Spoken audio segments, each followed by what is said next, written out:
can do a lot, but Wukong and Yi, they are really strong. We've seen that in the previous games where they have dominated. And if they get to snowball, if they get bot lane to snowball, then the game can quickly just go awry. And we see that Palette has also decided for a more defensive rune setup, going into the resolve tree and making sure that he can't be bursted. Makes a lot of sense given the nature of Ron, OP and Artemis. Just want to try and kill that Lulu as often and on repeat as possible. Same with Slater, so you'll see a little bit of messing around with the top side. Not gonna interact too much. Even Palette committing for the Relic Shield does not feel safe at all getting into the engage range of Ron. That's gonna be a bit of a fun one. I hope to see these mid laners really try and push for prio and get to bot side.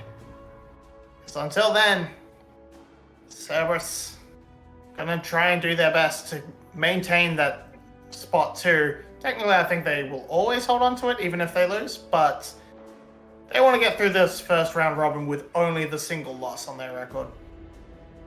Yeah, especially since it's only against GAM, so you only have that one team that you have to beat that you haven't beaten yet, and I think it is going to be the Cerberus question for sure, is can they beat GAM? And yeah, we talked about it before game 1. Maybe they have a better chance with Ego. Maybe Ego is that wild card that you need, and he has been very strong on that Lee Sin as well. It has been one of his signature champions before, and I'm going to be interested to see what he does. Prio for now goes to Palette and Slater, because they of course have that double range setup and just outrange Artemis and Ron OP. And at the same time, of course, they also know that both junglers are pathing towards bot side, so they don't want to overextend into one of DNK's ganks. Yeah, just gonna... Okay, Ego now gonna lurk around the mid lane. Dia feels a little bit safe, given, but easy flash body slam. Dia one's gonna flash, and the hook... the Sonic Wave will miss. So flash is traded, and you could look for a repeat a little bit later, but not quite able to get things rolling the way they wanted. Not really, but I think the flashlessness is much worse for the Annie than for the Gragas. The Gragas usually trying to use that aggressively in those early stages, Annie usually defensively to get out of those ganks. So definitely small advantage here to the Cerberus side. The question is, how can they exploit it? Bot lane Crab will go to DNK, and he might actually double crab the good Ego here, because he has that bot prio and can play with that for free. And so far, Artemis really taking punishment in this lane. They're not really looking to get any advantages on those early levels. Maybe once that level 4 or 5 comes around, once the first reset now comes around with the Vamp Scepter, where they can take more of that poke, they can get more. But so far, Slater and Palette just dominating the lane. Yeah, they've had full control. This Vamp Scepter now going to come in from Artemis, so he can stick around and stay in lane as long as he wants, really. But they're still trying to find the angle. They're trying to wait for the slipper, but right now Slater and Palette getting off to a good lead ahead of Artemis and Ron. In experience, they're going to back now.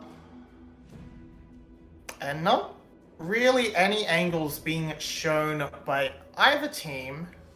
Just an attempt in the mid lane, all that was shown. Okay, now Punter's going to try and get Emperor, but Ego misses once again, and that's going to be first blood over to Emperor. It's traded back immediately. Now DNK might look for a return, but just a kerfuffle. He's gonna trick him. Yep, there we go. Bumps him on the head, and Ego should not win this, given the health lead and 2-for-1 for SBTC. Yeah, and also something I want to harp on. I think Slater reset after 6 waves with 38 CS, which is literally the perfect CS you can have after 6 waves. So as far as I saw, I think he legit before his first reset got perfect CS, which into Kalista lane is very juicy. while Ego, of course, missing that Sonic Wave means his top laner dies. And good punish from DNK then as well, to make sure that another kill comes in and they can punish further. Yeah, given the nature of the teleports, that's gonna just continue to not really punish Emperor at all. Now Ron and Ego are gonna try and do something, but it's just spotted by a good Scryer's Bloom. We'll call that off, and all is going the way of SBTC right now. Angles continuing to be hard to find. Emperor with that lead and experience, he's gonna pick up a solo kill. Pun just getting run down. Now they find the first attempt on Slater, but he just dashes away and all is well. Yeah, but first, Drake, going over to that Cerberus side, they still have really strong fighting lanes this early on, but I don't think SBTC actually cares at all, because they got a top kill, they get their lane leads, and basically even lanes are leads for them, right? So they're just playing to chill out and let Emperor cook in top lane. And yeah, you said it, the experience lead just coming out, Emperor finding that engage. Pun doesn't have to flash to get away, and that means Emperor, even without Ignite, just gets the kill for himself, and that's huge. And it continues from draft, right? I said it in draft, Emperor just saying, yes, you can counterpick me on this Gwen, but all the contests that you have, I'm just gonna outplay you on them, and so far he has. Yeah, it's just that kerfuffle in the dive, just sort of snowballing out of control now. Emperor picking up 2 kills solo. He's feeling really happy with himself. He's feeling really happy right now. He can just the Gwen accelerated. He's going to be a huge threat as the game goes on. So it doesn't even necessarily matter if Cerberus can actually get the spot lane off the ground, because Gwen is going fantastic and can just tear through what Cerberus is trying to offer on the other side. Anyway, big wave crashing for Pun, but this will just be collected. So there's still a lot of priority for Pun in this top side. He's still controlling the lane, but it's he's just slipping a little bit down in gold. He's still spot DK. And one thing we have to say is that with 5 really close range champions, the Gwen is gonna have a field day in team fights. I mean, that's like the ideal comp to play into as Gwen. You just run them down, and similarly, Annie loves these team comps. Wukong loves those team comps. Gwen is basically built to kill these team comps. If they can't kill her in the first engage, she will absolutely rip them apart. And Lulu, perfect to support her Gwen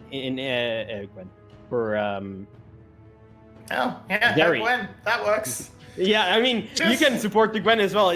We're playing Yumi all the way, my boys, and we're just supporting the top laner in the end. I mean, it doesn't really matter. I mean, Lulu can support actually both, and now the top game coming in. This is Bully Pun, the Bully Pun hour, as 0-3 already for this Jax. 3 kills for Gwen, and now she's gonna get some free time on this tower. And with this one thing about Gwen, it's she cuts through towers pretty damn quickly. And this top lane, I'd love to get the gold switcheroo where we get to see the individual players' gold, because I feel that 2,000 gold lead is pretty much entirely on top lane. Yeah. Very much possible in bot lane. Of course, Cerberus now getting something, but Palette also had to ult on the way. They have 4 people here, so finally small. Oh. Gonna talk about that. Okay. No. So it's small advantages for Artemis. He finally gets himself a plating. He finally gets himself something. As the mid laners are the mid lane the entire time. Nothing happened in bot lane, of course. And Slater still absolutely even CS. He is shilling. He has 10 CS a minute so far. So I think he doesn't really care. And continues to not care. You can sort of see the anxiety of Cerberus right now. Just running all the way through the jungle, just trying desperately to catch someone out of position. Dia may be that person. They don't need the Gragas ultimate. They just kick him in the head and follow it through. That's a kill for the side of Cerberus. Desperately needed, and Dio and Yado is going to reap that reward. Well played from them. It was that one kill they needed to get. And one thing we have to say is that Ego is absolutely dominating in CS currently. He has 25 CS as an advantage, and just a good gank from behind. And he didn't see it coming, couldn't really flash it either. And so in the end, he dies. And with that, a little bit of gold back. It's only 700 gold actually, so it's not too bad currently. But again, the scaling of the team comps are just not that even. And Enfer might be looking for a 1v2. He is ready for it for sure. Gonna walk away. Doesn't have the ignite yet, so that might dissuade him a little bit. But he's gonna do just fine. And now he has a monkey in his corner, and Pun might be in trouble. Here comes DNK. Here even comes Dia. Just gonna be a teleport force from Yado, and they're gonna call it off. But hey, that's a freebie. That's definitely one that you take. And again, in bot lane, Slater and Palette are just absolutely chilling. And yes, Artemis is also getting free CS, but who cares if Zeri is getting free CS, honestly? If Zeri, Lulu, free CS versus Leona Kalista, I think you're more than happy. And it's really going to be about that mid game. It's really going to be about Yado. He was not aware of DNK in the bush. He's going to get away with a good cask. But with this Rift Herald in pockets, this may still spell trouble for the Fat Man. This will crash. Okay, they're not gonna try too hard to punish. But still, more gold. And okay, finally Paulette has found an Artemis. Artemis is gonna try and do his best, still waiting for that rend. In comes the Fate's Call, knock up onto Slater, but they're not able to finish it off. Here's Ego. Sonic Wave will miss, so this calls off the play, and they get all the summoners out of the bot lane. And Ronopi still has his flash. So round 2 could finally be the opening that Cerberus is looking for. Yeah, but at the same time, also both summoners blown from Artemis, and he had to be really careful. They were playing with gold advantage and item advantage specifically because they had the first reset. But now that the reset comes in, I think it's more than fine for Slade. Again, second Drake taken by Cerberus, but that's completely fine for SBTC. The moment they want to contest, it's the next Drake. When you have first item on any Wukong on the top lane, and Slater has his tanky item as well, he can start scaling, and that's going to be the deciding factor for the game. Now here comes the important part, is Pun's gonna just do a little bit of harassment. Will this Drake be useful? No, it won't be. So that's a potential win condition for Cerberus out the window, as Chemtech Drake shows up and disappoints everybody, just like me. I mean, to be fair, it's not the worst team comp to have a Chemtech Drake with. As Slater is really creative at getting out, but there's Yado coming as well, so he should die in the end, and it's a first kill for Artemis, who is looking to buy some time. He was waiting a bit, was dancing a bit, but in the end, the kill comes through as Shutdown comes in on the Jax, and that now suddenly means that you're building yourself win conditions. Are you building your enemy win conditions? What the hell happened in top lane? I'm not sure. The top lane tower went down, and 1-for-1 was traded, so I'm gonna guess someone dove a little bit too early. And now with the tower being traded on the bot lane, it's pretty good gold for the side of Cerberus, given the essential 2-for-1 across the map and shutdown. I'm gonna see in the picture-in-picture.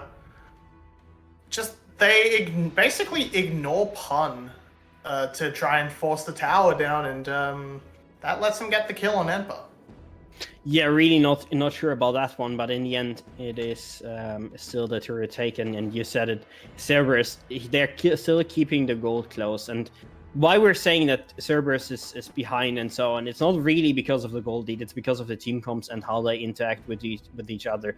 It's just SBTC's team comp is really good into Cerberus. If Cerberus is not snowballing the game, not a Herald gets started, and that could be disaster for either side. A lost team fight at this point for SBTC could put them behind, but there's not really any contest from Cerberus, and that just means that SBTC, they get to scale further, and they get to use that Herald to maybe break mid lane turret, to break the bot lane turret, and just to get themselves ahead. While on the bot lane, Pun did get the shove out.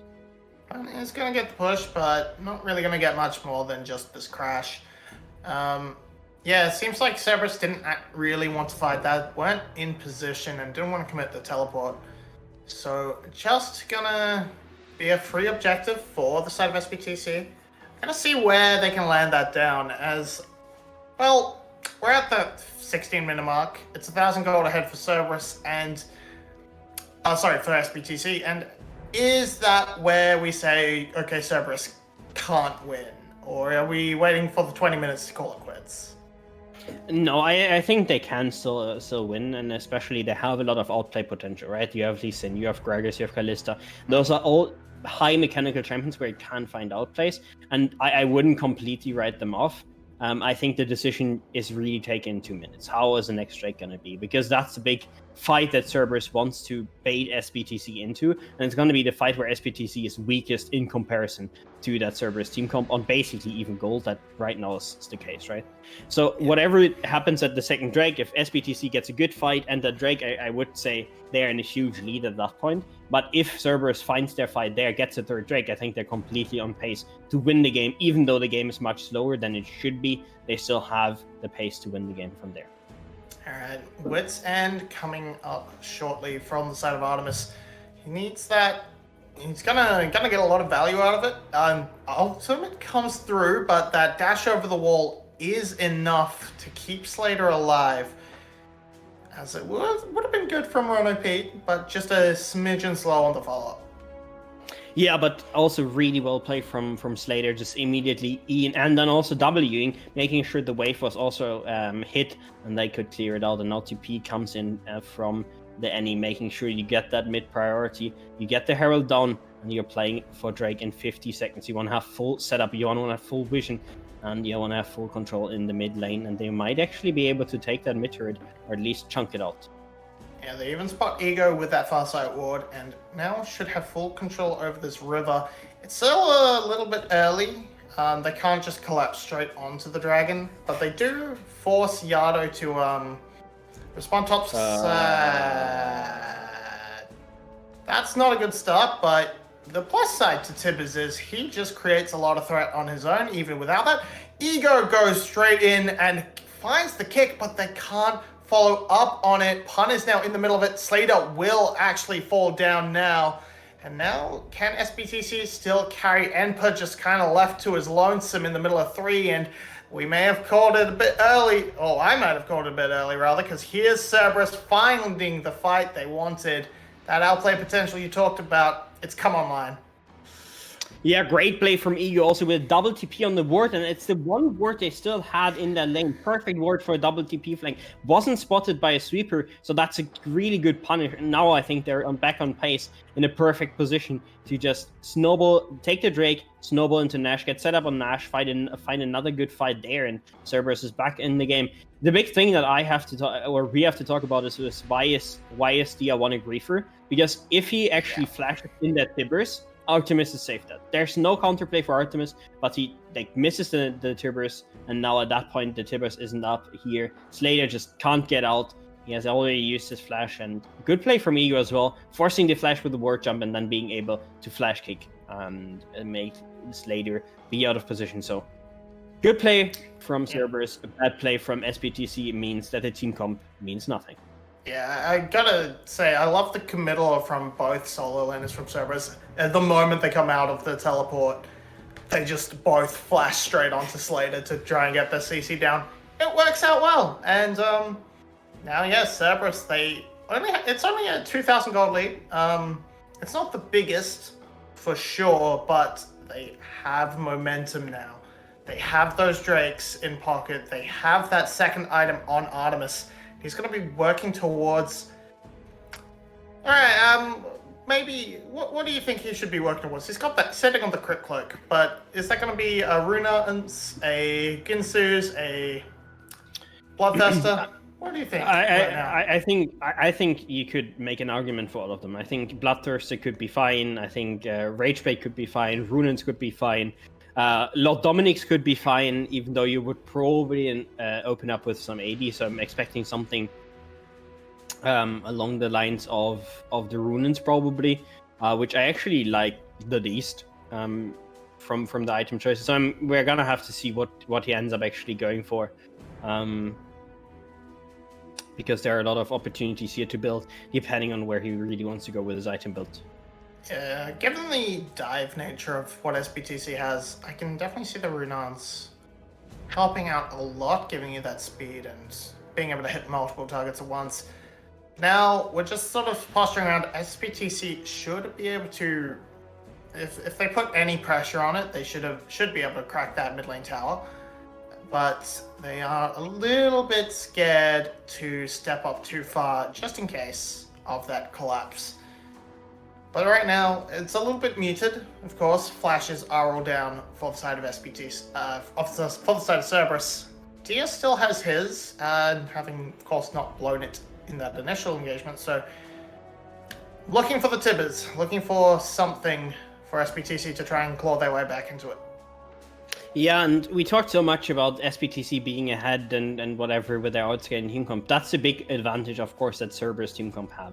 Their team comp are incredibly good to take the smallest advantages they can get and push them through. And the gold lead itself isn't that big. I think 3k gold lead could be survivable. The problem is, where does the gold actually lie now? Because the Jax suddenly has 3 kills, is really strong in the game, and the Kalista is incredibly strong, and the rest of the members are just solid. Even without gold, so they're just in a good position while the counter engage is not happening. Okay, this counter engage is gonna work out extremely well. The knockback onto Annie, and now Ego on such a strange angle, gonna ward kick Slater. He's gonna get run down, and SBTC just trying to commit, but they commit to the wrong target. Trying to blow up Ron OP with a Fate's Call in hand leads to this situation where Baron is now an easy take for the side of Cerberus. Yeah, and I mean that's a moment where I think in MVP voting, Dia1 is really working for those minus points, honestly, because he is in both cases the one that really screwed up the engages and screwed up the Tibbers usage, and he has to be that massive, or he has to find those good Tibbers. That's the job of any. If you can't find those strong Tibbers as mid lane any, you're kind of just useless. And so far, his Tibbers have been less than optimal, while on the side lane now, Pan is suddenly the one that has outscaled. Pan is the one that completely claps Emperor in the side lane, and it's not going to be easy from here. I'm a little bit surprised how that happened so one-sided. So we see here, the flash Tibbers is actually onto Artemis, but the cleanse in hand, like no one else can actually follow up on it, and it's a good recollapse from Yado. Yeah, and again, it's Ego just with those angles, with those kicks, making sure that Slater cannot play the game whatsoever. I think sending Ego back in for this Cerberus side was probably one of the best decisions they've done this series, honestly, more than any draft decision, because he has been absolutely smurfing it in both games, and he has been dominating DNK, especially in NCS. He hasn't been too aggressive in the early games, but he has been building good leads for himself and then using them in teamfights with those 1 or 2 really good early plays to bring his laners ahead as well. Yeah, now with the Baron buff in hand, Pun is just going to be a menace on the side lane. Dragon is up, and Pun will be able to join this fight for sure, but this is kind of where SBTC really want to find that win, but that's a huge barrel. Emperor is just removed from the fight. Ego is going to run him down as Ron OP runs interference. Emperor is living a long damn time. Artemis on very low health. He's going to actually fall now to DNK, and Slater is just finding a great angle where he can't get touched. Pun now jumping on top of him, but the polymorph is doing its bit. Now Slater and Paulette, all that's left. The flash forward to pop Ego. Now he's going to trade his life. That's perhaps not... It's a good kill, but it's still just going to be a resulting dragon soul for Cerberus. Yeah, now the problem is that Slater right now still doesn't have enough damage to carry those fights on its own. If he just has a little bit more damage, 10% more damage, 5% more damage, this is a team fight that he can easily carry. And we see it's a great barrier from Yado to open it. Then they commit onto Emperor, but Emperor just doesn't die. And now the split commit, Ron P is actually going for Slater. Slater in a great position, just being able on the side of the team fight to dominate. And Artemis just dies in the CC, dies in the damage, and that's also because Emperor just didn't die before. And now Slater's already low to start off the team fight, and I think he flashes onto Ego because he thinks that Palette's gonna have shield back up again soon enough, because he kites forward the step. I think if he kites back a bit and doesn't get minion blocked, I think the shield is gonna be back up. Yado can't reach, and then Slater can actually carry the team fight. It's just a game of inches right now, and that's because even with the gold lead, the team comp of SBTC is still really, really strong. And Slater, if he gets a bit more items, can carry those team fights still. Yeah, now gold lead 5k, soul in pocket. This is the lead Cerberus is really hoping can walk them home. Spirit Shojin now completed the GA. Very early pickup from the side of Artemis. And Slater working towards some armor penetration on the other side. Why? That's a fantastic question. That's Wits and MR boots on top lane, MR boots in jungle, MR boots in mid lane, Wits and on AD carry, and MR boots on support. But Guardian Angel. Can somebody report Slater? Yeah, Where Infinity Edge? You know, I was talking about the Draven that built no damage just by being 4-0. Yeah, that was Slater. Ah, yeah. It's just a no damage Zeri. Yes, okay. Yeah. I mean, at least he didn't build rapid fire cannon on Zeri. That's true. That would be a new one. I'm yet to see that. But Cerberus now crashing down this tower. They're looking to put the nails in the coffin while they still can. While Slater doesn't have those items on board just yet. Not going to quite come together. They don't have the pressure required. It's a bit hard to siege without Baron, given the fact they have all the range of, a football. I don't know where I'm going with that. They don't have any range, is what I'm trying to say. But Slater does, and he can absolutely wreak havoc if given the chance. We saw glimpses of that in that last team fight. So it's gonna be perhaps just a little bit of a slow time until this next Baron. Absolutely. Also because you can't really give up those shutdowns. One shutdown given over, especially of course that punch shutdown given over to the good Slater in the game might just be over immediately. It is still a really close game, but Slater, he has to step it up more, and especially tier 1 good Tibbers could decide the game. He doesn't have any damage at this point, not with this item build, not with how behind he is, but he can still hit a huge Tibbers to win a game. But like the problem right now is that Yado is so incredibly tanky for his item build. Pun is so incredibly tanky for his item build. Kalista is basically a full tank at this point, especially since she's now going for that BT as well. Oh yeah. So, who are you really gonna kill? I mean, at this point, Slater now has his third item. He has the Lord Dominic's Regards, which, against the amount of HP is pretty nice, but Infinity Edge probably would be a bit nicer. My guess is why he is going for LDR is because he thinks that he can't finish Infinity Edge before the game is essentially over, because it's ending in Nash. So he rather takes that LDR spike now than the Infinity spike in 4 or 5 minutes. Yeah, that seems fair to me. There's a decent amount of armor on the Jax, for example, when he pops his ultimate, so it's not completely wasted by any means. And of course, yeah, big health stacking on people like Yado, people like Pun, and now Pun's found a good angle to try and cut them off. The turn is big. They're going straight on to Enpa. This Gwen does take a long time to die though. DNK is being soloed out by Pun, and everything is taking some time, but now Pun will die. Slater untouched. Slater is untouched, and can he chase it down? The Tibbers is angry, and now Artemis for Slater. This is what's gonna settle this game. Big rend, but in comes Ego. The stopwatch will keep him alive, and he should fall. No, it's just gonna settle down here. 2 for 2, both solo lane, all 4 solo lane is dead. And that's just going to be a reset. And But I think try that's again. double big shutdown for Slater here. I think he got both of them. He got both Yado and Yep. Punch shutdown. That's massive for him. That is huge. Let's look at the fight again. And again, it's so hard to actually get onto Emperor and do anything. And nobody's focusing Slater. They're all running onto Emperor, and Emperor just doesn't die. And he gets kicked over by Ego because they now want to focus onto the backline. But Slater, again, he's just untouched. And Palette is also just standing next to him, chilling out. And first shutdown goes to the... both shutdowns to the Zeri, and that's huge. Because now we ask the question, can he get his Infinity Edge before the game is over? Well, he's probably going to end up having it pretty soon, but probably not before the Infernal, or not the Infernal, the Elder Drake, and it'll be the first Elder Drake of the day deciding this game. Yeah, Baron has been picked up. Artemis hitting level 16.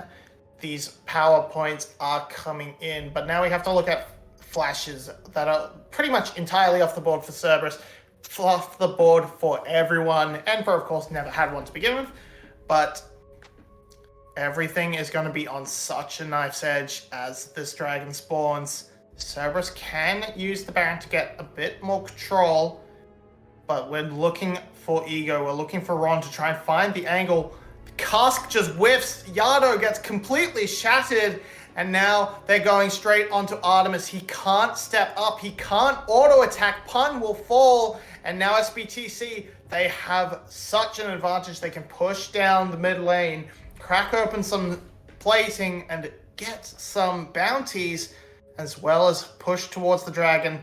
They can take whatever they want here.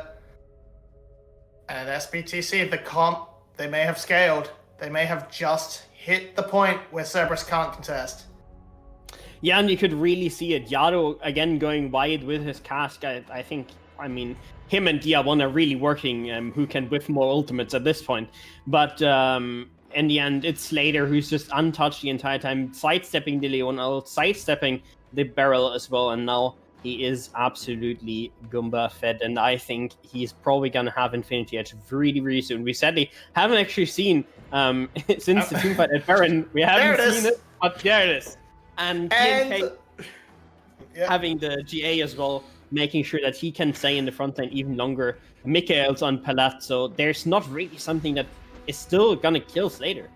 Yeah, you can get one cleanse, but have you heard about second cleanse? Because Slater's going to have two of those and going to be absolutely tearing it up. 4 items now completed. Artemis technically... Stopwatch as well. Artemis technically on the same item breakpoints, but very different items with very different power coming in, and we just need Yado to do a little bit better in the next fight if Cerberus wants to put it all together, find that big cask, and they need to kill this Zeri. But it's so hard. They really need a good kick from Cerberus, from Ego. They need a good barrel. They need to find a flank, find a pick that's SBTC are not expecting. Yeah, absolutely. In SBTC, they're just going to be a death ball comp all the way now. Emperor's already moving towards the team. They don't have a Nash, so actually getting turrets isn't that easy because we can see the cast just killing the wave altogether. But in the end, it's not going to matter when you lose the team fight, and you will lose the team fight against this Elder Drake. How do you kill Slater? That's the big question that has to be answered, and the answers are Ego and Yado. Ego has his flash, Slater does not yet, and I think that is also why one of the reasons that SBTC is not really doing something. I think they, and I agree to a degree, it's so much easier to fight when they have their flashes back up, especially that Slater flash. He's basically unkillable once that is up, and the only risk is now getting called out, him dying. So they don't do anything, they just wait for that flash to return, and then I expect them on the next Nash Elder rotation to really pick it up. Yeah, take it off the board. Don't let Cerberus have the opportunity. As you said, they can't really siege. They don't have the best engage or pick engage, I suppose, to really set up something under a tower or get Cerberus out of commission. It would have to be a full commit on the dive, which can be quite hard to pull off against a Gragas. For sure, Pun gonna try his best to put side lane pressure down, but now Emperor, pretty much full build, should be it's a fairly even matchup, I suppose, in this top lane, the side lanes, but you don't want to get caught out too far up, so I'm gonna back off. You want to know? Dance for the Baron. You want to know something that I just realized? Neither support has actually died. Yeah! They've both been just running around the map, just not dying. And usually you see the supports just, griefing it in, dying. Especially Lulu and Leona. Like, Lulu getting engaged and dying over and over again. I think we all know that from solo queue. Leona just sending it for the boys entirely the entire time. And neither has just died. Palette and Run OP so far. Deathless in the game. And the question is, can one of them actually do it until the end? Or even both. Ron even still has that stopwatch available, so it gets to be gets to continue living for a while. Gonna see who will die first. At this rate, it's likely to be Ron OP given the nature of his champion, but Baron 30 seconds, 40 seconds, 30 seconds. We are going to see the fight that will hopefully decide this game. Because it's been a bit tense for a bit too long. I am ready for the explosion that brings it all to an end. This Ego, he is looking for an angle. We can see the gold. Individual gold and the supports and especially DR1 is just he is sad. DR1 is just not a happy chap right now. Someone give Dia any gold, please. Slater doesn't need any more. He's getting the ping port, so that's a win, definitely. But yeah, but one support has 2 items, the other one doesn't even have 2 items. That's just depressing outright, Yeah, in 36 minutes. So support life. Support life, definitely. Similar things though for the 2 junglers, especially on the side of Ego. He hasn't really gotten too much in a team fight, so he's also sitting on 2.5 items currently, and it's really all about the carries. And now it's all about the Baron, and it's all about Yado on the flank. Yeah, it's all about Yado. He's gonna knock away DR1, but now DNK is going all in for the fight. Ron OP thrown into the mid. Will be knocked up, but he's just gonna dash away and be okay. Pun is going to try his best, but the damage is too much from Slater. Now can they turn it? He's got down to half health. He's almost dead. He's into GA. Now what can they do? Doesn't look like much. Artemis also going down, and it looks like that SBTC have put it together better. And this should be the game. Artemis going to try and cut the wave, heal up as much as he can, but there's no Slater. There's no way out. There is no Slater. There's no Slater, so it's gonna be end per carry. Palette, you have your new AD carry, and he's a bit of AP, but now the turn from Artemis comes in. Okay, can the rend be huge? It cannot. Enpo will snip him down, and that is it. 5 are dead. They aren't in a position to end the game, but they are in a position to pick up another Drake. And from there, they can just walk at the base of Cerberus, surely. Surely it has to end. You can't go to 3rd Elder Drake. No, they should take this Elder Drake, reset, go to Baron, force a fight around Baron, force a fight around the enemy base if Baron is given freely, and from there just play the game. But Ego and Ron OP, they have a different idea in mind. They want to maybe fight this. They see Drake is down. There's nothing to do. Yeah, no. Dia not going to get stunned up. No chance for that pick. And you don't really want to try and fight into this Elder Drake. Look at this gold. It's been a bit of a ride, but we sort of saw the moment where the levy broke and SBTC was just too much for Cerberus to handle, just compositionally. Now, Elder Drake in hand, Baron should be a freebie. Maybe Ego goes for a steal, but is that even enough? Is that even worth it? He's looking, he's got a blast going.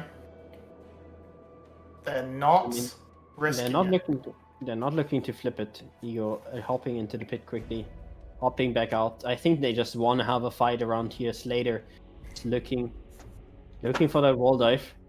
While on the bot lane, Gragas and Jax are doing Gragas and Jax things. They're running around scared. They're having a grand old adventure. Gonna start up this Baron again. This is it certainly is Cerberus delaying the dragon. Now DNK just gonna pop that, send Ego flying. It's not the best. It's really hard to keep this Lee Sin out. They need to commit someone to it. Just send Dio over the wall to blow him up, please. Okay, Ego goes in a bit early. He does manage to get out just in time. He doesn't get the dragon. Ego will fall eventually. There he goes into the Guardian Angel. And now Slater jumping over the wall. That's one. That's going to be another Ron OP thrown directly on top of Slater. Slater does go down, but now they have to cut through DNK. Can't quite do it. But that's a pretty decent kill. That might delay this game even more.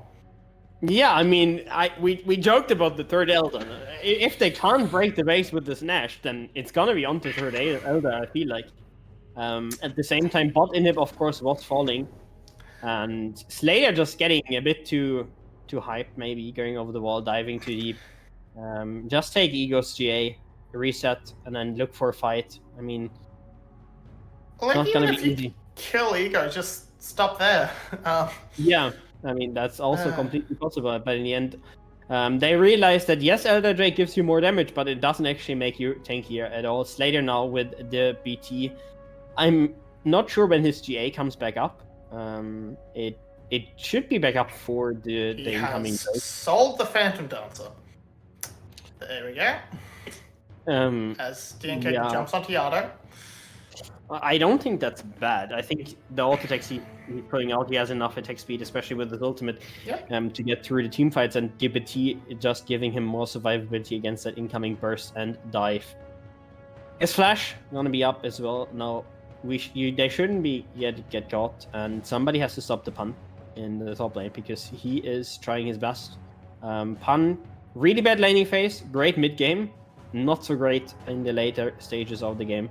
Really hasn't achieved anything in team fights, and with a Hullbreaker also is not really looking for those team fights anymore. No, it seems that they've given up entirely on the team fight angle and just want to see if Pun can split push a victory, which is a bit hard to do with the current state of the game, and with Gwen just standing in front of you. Yeah, not the best. It's a plan. So it's a plan. DNK's plan is just to kill Yado instantly. Slater will pick that one up, and now can they turn around? Another good knock up onto Slater, but he gets over the wall. He is now A-okay. He is in the clear, and DNK will cut them down. Artemis still playing keep away from Tibbers, and the rest of the team falls to SBTC. Emperor is going to rip through Pun's health with the needlework.